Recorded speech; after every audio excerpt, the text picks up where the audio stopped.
Ito ang latest chika mga mosang. Mahal ka ba talaga niya? Iyan ang tanong ng isang direktor kay Bel Mariano. Ito na talaga ang totoo. Oo, ramdam ko naman. Iyan ang sabi ng aktres.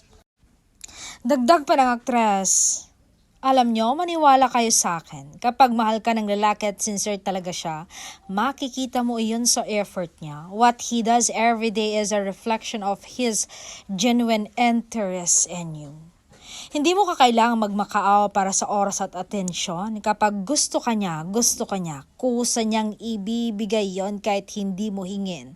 Consistency ang unang sign na seryoso ang isang tao. Kapag mahal ka, hindi ka niya iiwan sa tanong at duda. Klaro ang intensyon, malinaw ang direksyon, hindi ka nalilito kung saan ka lulugar sa buhay niya.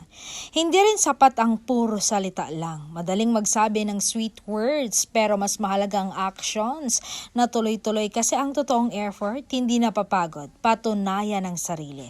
Kaya kung ramdam mong ikaw lang ang laging nag-a-adjust, mag-isip ka. Love should feel safe, calm, at hindi puro paghihintay. You deserve someone whose action match their words.